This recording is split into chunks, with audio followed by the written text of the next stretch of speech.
We just got a flash drive that came in for data recovery. Customer drove all the way from Downey, which is about 40 minutes away from here. And she really needs the files for her schoolwork. She took this drive to Best Buy, and Best Buy told her it's going to cost her $3,000 to send this drive over to a data recovery company so they can get the files for her. That's ridiculous. I do feel like the drive is wiggling. I have not seen a 2 GB drive in a while. She said she does not have much files on it, but she wants the files. The USB socket is wiggling, so I have a strong reason to believe that it could be that we may have broken pads or the pins are not making a good connection. Let's take a look. Before we proceed with the repair, I want to give a shout out to our sponsor, PCBWay. PCBWay is a China Shenzhen-based PCB manufacturer and printed circuit board assembler. With more than a decade in the field of PCB prototype and fabrication, PCBWay is committed to meeting your PCB needs. They offer quality, on-time delivery, and competitive pricing. 1 to 2 layer boards starts at $5 with 24 hours turnaround. Get an instant quote by visiting PCBWay.com or click on the link below and make sure to check them out. This is a USB 2 drive, so only 4 pins on here. Yep, right there. We have a loose pin here. We have a broken pad on this pin. Loose and loose. I do not know where that broken pad is going to. We may have to remove the socket to see.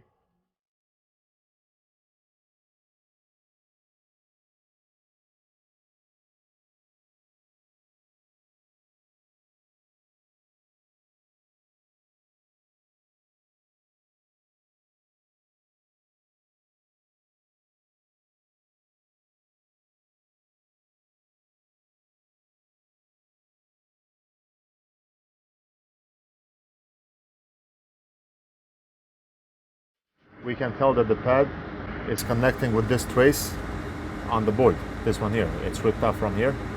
So all we have to do is we have to scratch this line here to expose the copper, just like that. And we're gonna run a jumper wire to recreate that pad.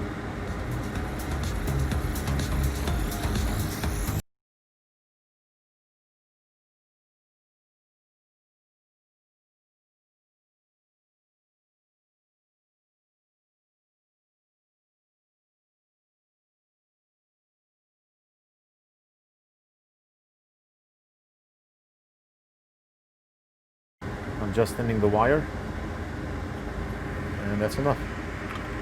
All we have to do now is just put the USB socket back on and solder it. But before we do so, I want to clean the holes on the edges here so we can put the socket in.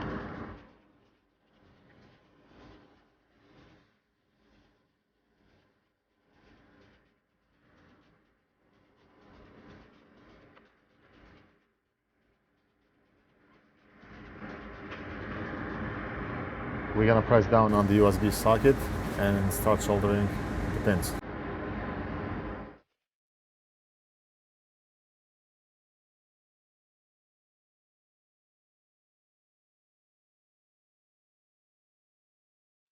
And it doesn't look like it's working. It's not working. Let's do some measurements and see if the drive is receiving 5 volts.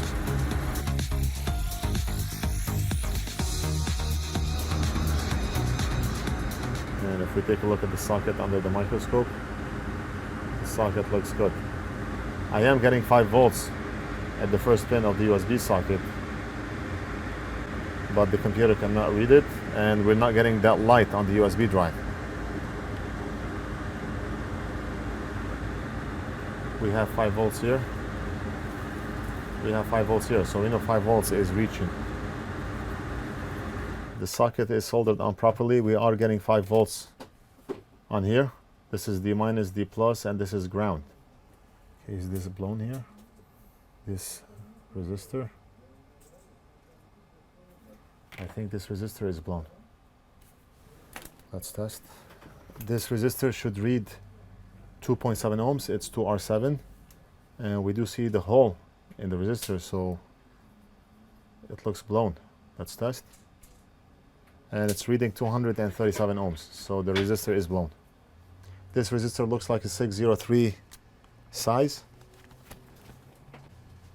2R7 right here. This is a 2R7. Let's see if the size matches. And yes, same size. Great. So let's remove that resistor from the board first.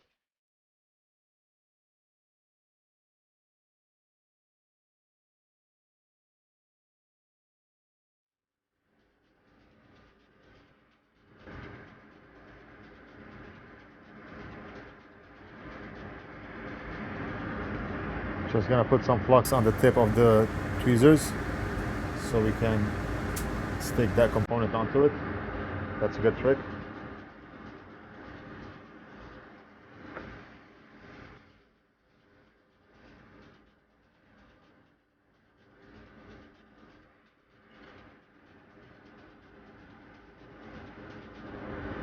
Okay, great. It's reading 2.9 ohms. Great.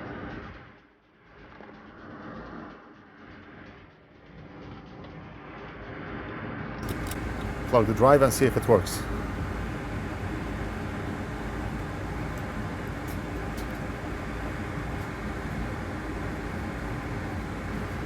Still nothing.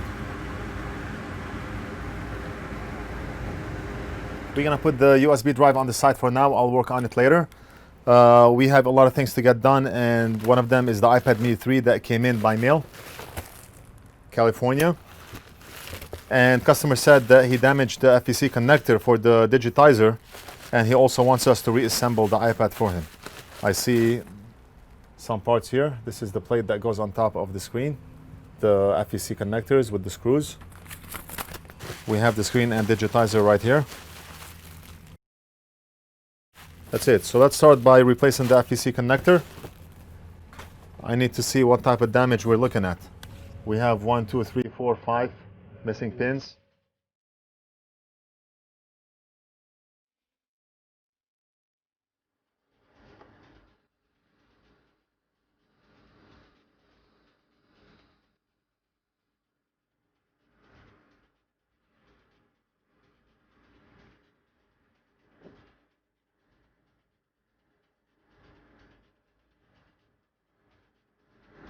Okay, just soaking those pads with leaded solder.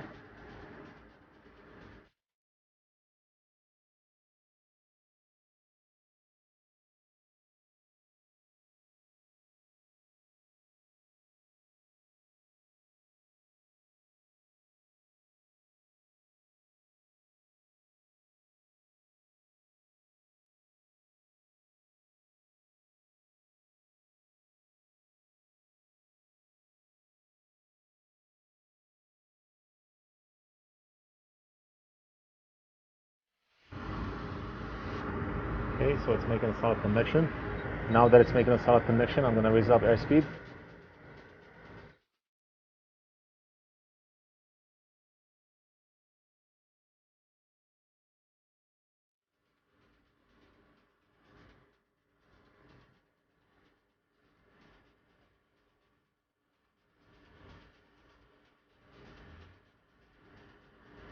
Okay, perfect.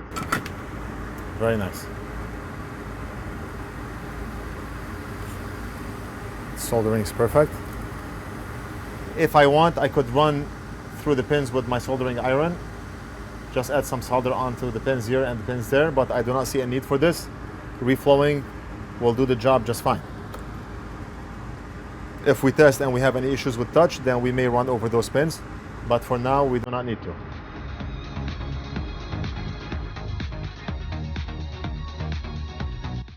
The screen looks new, so it looks like the screen was broken on this tablet.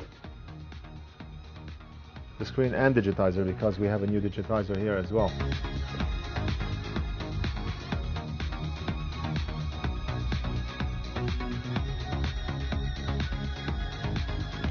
Battery is connected, and finally the home button.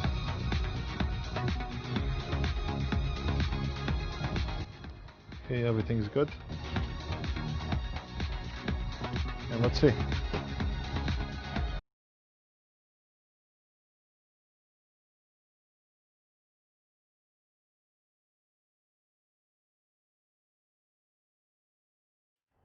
Okay, is touch working? And touch is working. I'm gonna go to settings. I'm gonna click on assistive touch. And everything's working. Everything's perfect.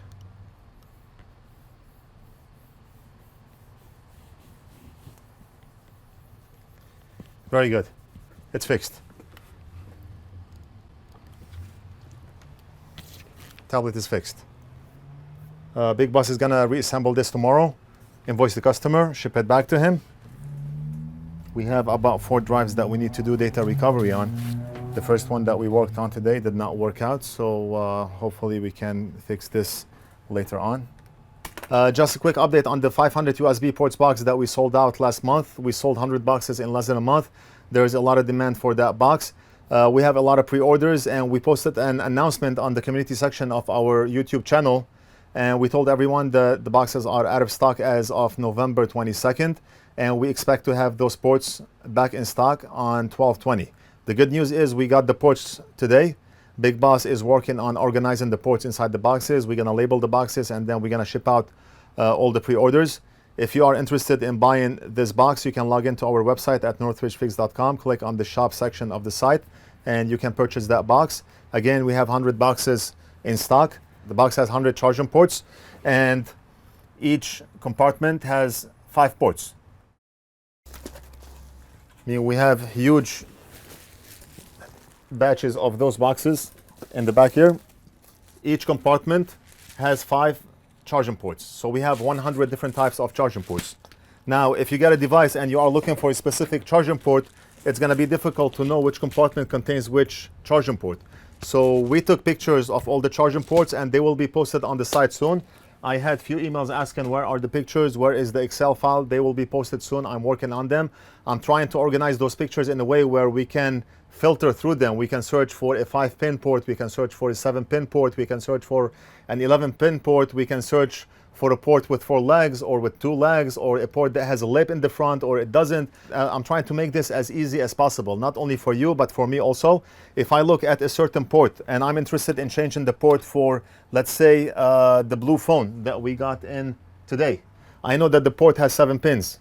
I can see that the port has 4 legs. I can see that the port has like a lip in the front. So I can sort through those images to find exactly what I want quick, instead of looking for 100 images. The filtering programming is taking some time to program. Maybe I'll just post all 100 pictures on our site for the time being until we create the filters where you can sort and filter through images. That's what's happening and why the delay in posting those pictures. As for the Excel sheet that contains which charging port supports which device, it will be posted on the site soon also. I'll make an announcement in the community section of our YouTube channel. And that's it for now. I hope you enjoyed this video. Don't forget to like and subscribe. Leave a comment if you have any questions, and we'll do something else in the next video.